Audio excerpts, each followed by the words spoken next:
Welcome back, guys.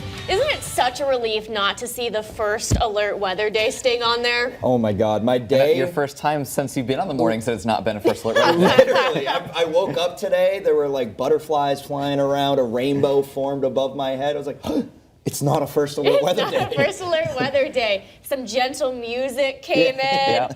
Unfortunately, though, today it's not going to be the nicest day, but at least it's not a first alert weather day. Silver lining. Yeah, we are still going to be expecting rain, but at least it's cooler. Okay. We did not break a record yesterday, but we tied a record. So that's something as well. So it was, of course, another hot day. We hit 96, which was also the record for yesterday's date. So we tied it. We broke a record Tuesday, did not break a record Monday. So this stretch of heat that we saw for the last 3 days, 2 of those days were record breaking. I mean, we didn't break the record on Wednesday, but we tied it at least. So definitely a record breaking, stretch here of heat that we saw. Now, the good news is that's done for now. So we're going to be dealing with cooler temperatures, so it's going to feel a little bit more refreshing. However, today that does come at the price of some rain. So right now, our temperature is at 71, dew point's at 69, and you're probably thinking, well, that's the same as it's been all morning, or all week, I should say, every single morning, and that led to very hot conditions. Yeah, it is pretty similar to how it is right now than it has been all morning long, but the difference today is that the temperatures don't climb that much because of all of the cloud cover and the rain that we're expecting, as well as a front that's pretty much stalled over our area. So we're at 71, so it is a mild and humid start out there, but we are going to continue to see more clouds building in through the rest of the morning.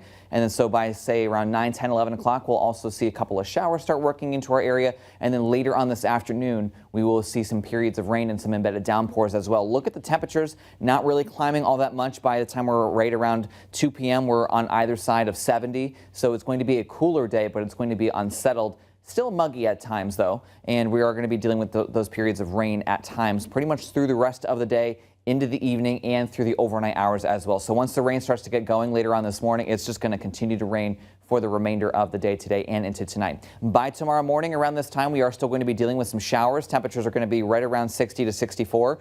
And then gradually throughout the day tomorrow, we do become drier and less humid. So tomorrow is going to be our transition day into a nicer pattern. So today is unsettled and humid. Then tomorrow we begin a little unsettled and then gradually become drier as we head through the rest of the day tomorrow. Certainly going to be picking up a good soaking, anywhere between, say, about as much as an inch or 2 of rainfall. A few localized areas could pick up a little bit more than that, especially depending on where some of these downpours set up. So we can't rule out the risk for some isolated flooding with this, but there's not going to be a widespread flooding concern. We're just going to be picking up a good soaking. The best chances to see some of the heavier rain and some of those downpours that could lead to maybe the chance for some isolated flooding would be south of the Mass Pike in southern Berkshire County and Hampden County as well. The bulk of the flooding risk is actually down to our south. In fact, there's no flood alerts in effect for Western Mass. However, there is a flood watch in effect for all of Connecticut, much of the southern Hudson Valley of New York, and then down into the mid-Atlantic as well. So no flood alerts here for Western Mass. We can't rule out that risk for an isolated flash flood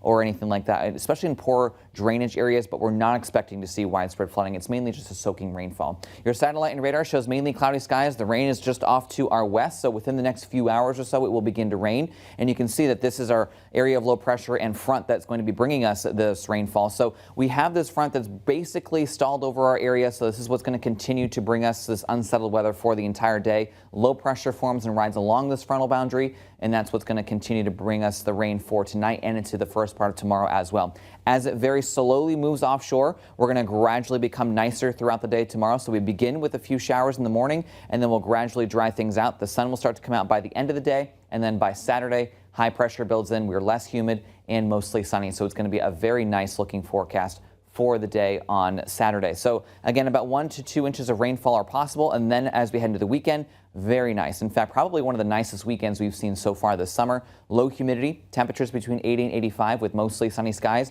That continues into the first part of next week as well. Maybe it gets a little muggy by the middle of the week with a shower chance by Wednesday. And then otherwise, we're looking at mainly dry conditions. Temperatures also in the seasonable range.